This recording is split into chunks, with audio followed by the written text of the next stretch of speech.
pundenku ya kuwi Bapak Asop kang minangka dadi nyepeng punggawaning nyepeng pemerintahan utawa nyepeng punggawaning ana ing SMA Negeri 1 Nganjuk kene. Oh ngono, minangka dadi kepala sekolah. Iya, luar biasa. Mau ya wis ketemu, mau ya wis kepanggih kelawan panjenengane Bapak Asop. Ngaturke panuwun. Wah, matur nuwun, Pak. Iya. Luar biasa. Aku ki rene ki aku wis suwi rene. Terus tahun punjul. Heeh. Wah, aku manglen jan pangling tenan pembangunan ini luar biasa. Ning ngarep wis ana apa kuwi? Gapura ketok ya. Apa jenenge apa? Gapura apa ngono kuwi jenenge? Gapura. Ya luar biasa. Oh, kabeh direnovasi, kabeh dibangun supaya luwih apik, supaya luwih nyaman anggone melakukan ya kuwi aktivitas kang ana ing jero sekolahan kene. Iya luar biasa. Ya kuwi selanjutnya, Nduk. Piye? Iki sing rawuh ya ta. Iki senadyan terbatas ning ana perwakilan-perwakilan undangan sing kepareng rawuh diundang rawuh ana ing SMA Negeri 1 Nganjuk. Oh ngono. Pak dan Rem ya uga akeh banget kang minangka dadi alumni SMA Negeri 1 Nganjuk. Oh ngono. Kang saiki wis lenggah, wah saiki wis sukses kabeh. Iki membuktikan bahwa SMA Negeri 1 Nganjuk tidak bisa dipandang sebelah mata. Dari dulu sampai sekarang tetap menjadi sekolah favorit, terbukti alumni-alumninya dapat menjunjung nama baik, terbukti banyak orang-orang sukses, contoh pada siang hari ini. Wah iya, kabeh alumni SMA Negeri 1 Nganjuk sing kepareng rawuh, hebat luar biasa, jempol 2 untuk SMA Negeri 1 Nganjuk. Wah iya, wah hebat luar biasa. Awan iki tetep acara rutinan wayangan. Oh wayangan. Walaupun keadaan Covid ning iki tetap memakai prokes. Prokes ya kuwi protokol kesehatan. Oh ngono Mak. Ya.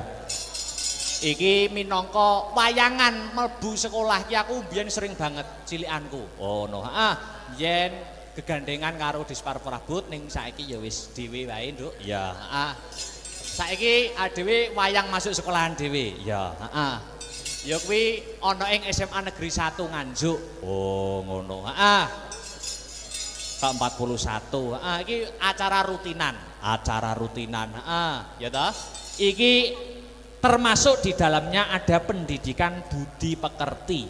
Pendidikan budi pekerti.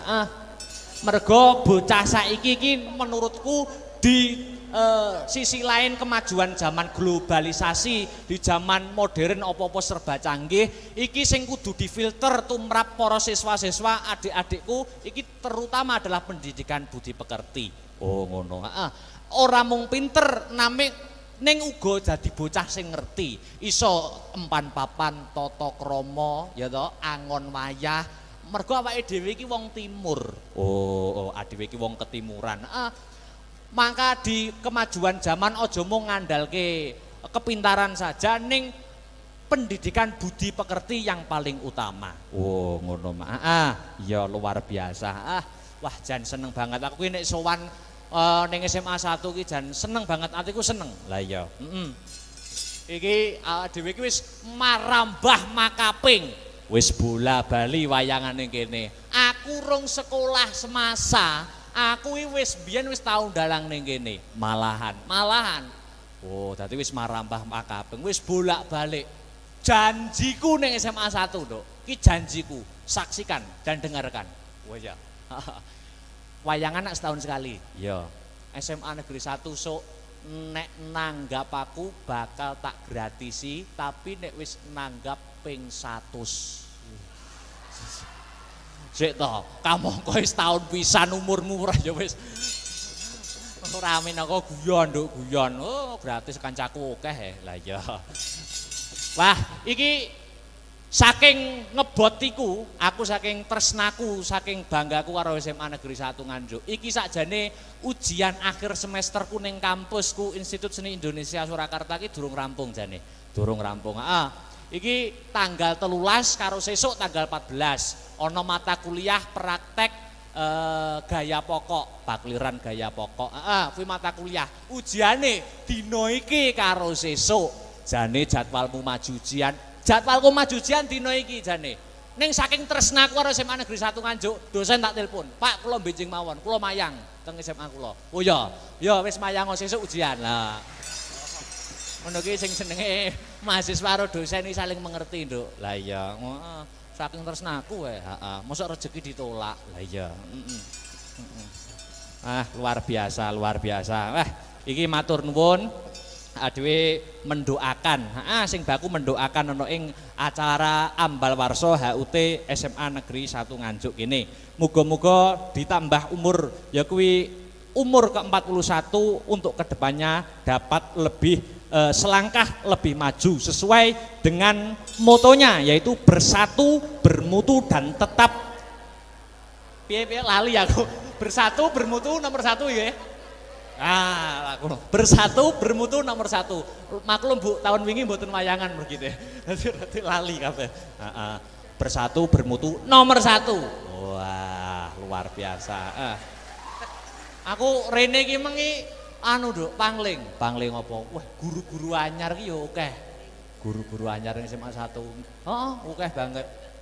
Dan guru-guru sing lain sing wis mucal wit aku ning semasa kuwi ya mau ketemu kepanggih. Wajahe ana sing wah lebih awet muda, ana sing luwih bahagia. Tapi aku gumunku siji, sing panggah ki kok Pak Maryono ya. Ki ada apa ngono lho. Kok liyane ki luwih awet muda, luwih ki luwih bahagia. Ki kok Pak Maryono panggah jabrut wae iki ngopo to ki jane. Ya seksi sibuk, kok seksi sibuk maklum, Nduk. Ha iya. Sing ngubiak-ngubiak ya kuwi, heeh. Matur nuwun, matur nuwun. Jadi ana ing SMA 1 wis aku bangga banget, Nduk. Muga-muga adik-adikku kabeh kang isih sekolah ana SMA Negeri 1 Nganjuk.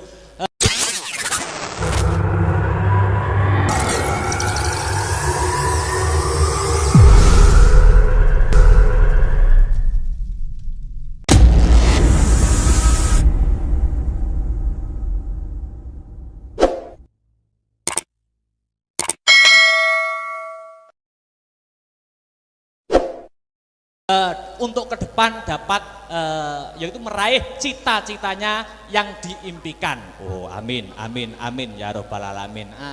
Hasbunallah wa ni'mal wakil, ni'mal maula wa ni'mal nasir. Allah Allah wala quwwata illa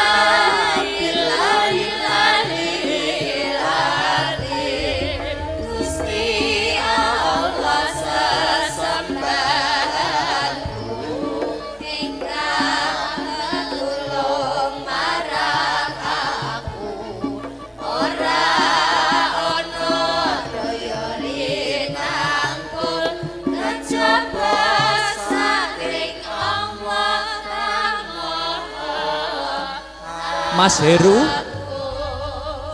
dulurku aja nganti kliru, mong Gusti Allah sesembahanku rinten lan dalu, mong 5 waktu minggu mongso mungkar lan nafsu.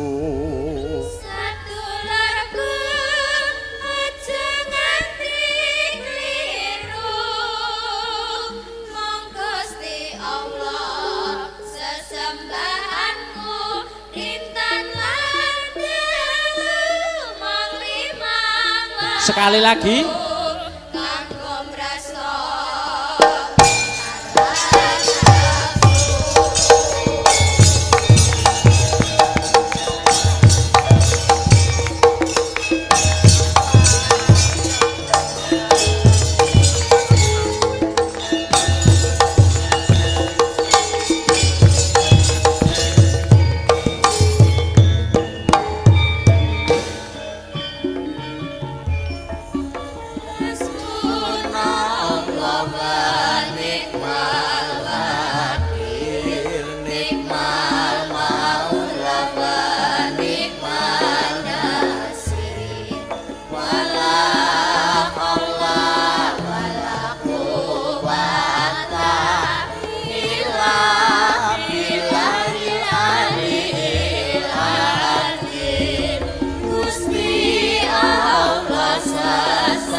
sesembahanku rintan lan dalu mong limang waktu kanggo mrasta tukaran nafsu sadulurku aja nganti kliru mong Gusti Allah sesembahanku rintan lan dalu mong limang waktu kanggo mrasta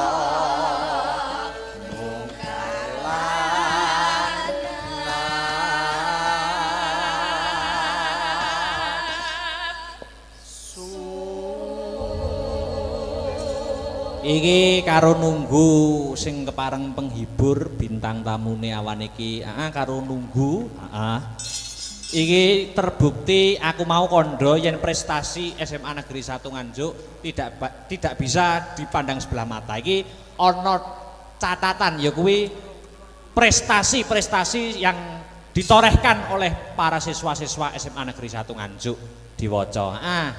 Ya kuwi sepisan medali emas Festival Paduan Suara yang diikuti Festival Paduan Suara 12 negara yaitu Thailand, Sri Lanka, Korea Selatan, Singapura, Polandia, Malaysia, Filipina, Italia, Kanada, Indonesia, Spanyol dan Bulgaria. Wah iya paduan suara internasional. Wah iya angka loro iki ana juara 1 desain jembatan ana ing ITS. Terus juara 2 debat bahasa Inggris sekabupaten Nganjuk. Debat bahasa Inggris. Terus meneh juara 2 debat bahasa Indonesia.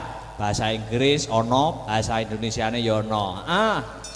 Juara 1 prakarya dan kewirausahaan produk mie ayam ubi atau miyabi. Kita lombane ning Jepang, Duk. Lah iya. Terus seterusnya ya kuwi juara 2 solo vokal tingkat provinsi. Wah.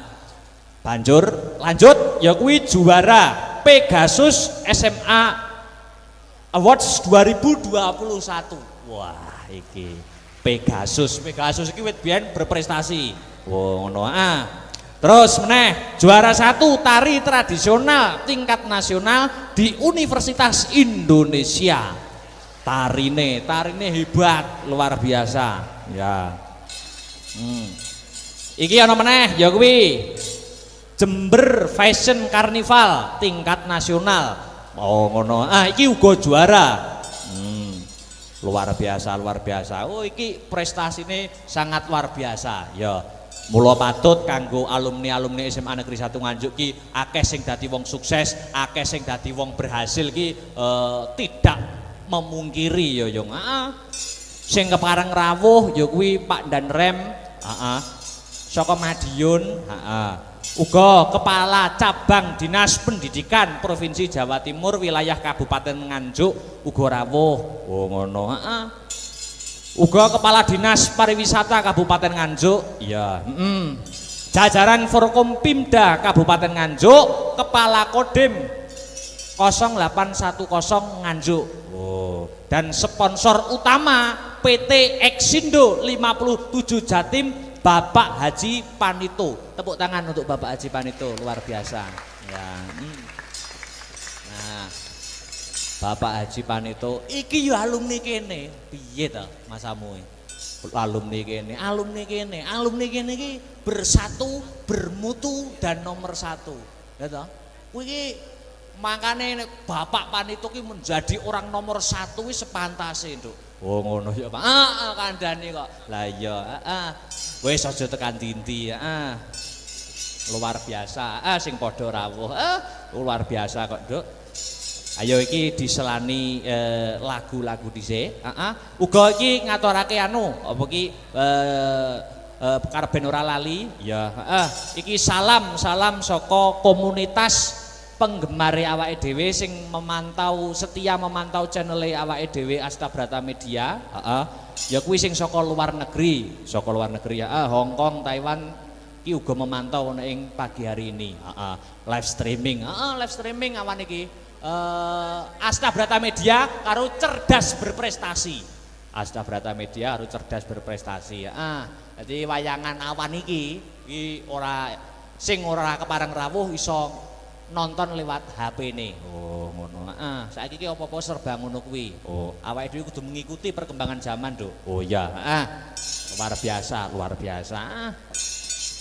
Ya iki nggo nyelane dhisik, kanggo nunggu bintang tamu, diselani gending sak lagu. Ya. Iki ana pamintane ya kuwi setya tuhu. Ora usah nganggo bawa, langsung bae. Iki permintaan saka komunitas penggemar kang saka luar negeri sing memantau pemantau setia channel Astabrata Media. Ya, iki panyuwune sing nembang Dik Sinta dhisik. Oh ngono, setya tuhu. Oke. Tanpa bawa langsung bae. Oke, siap. Maka Dik Sinta buka celuk mawon. Setya tuhu dados.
Sekali lagi Dik ya nggih.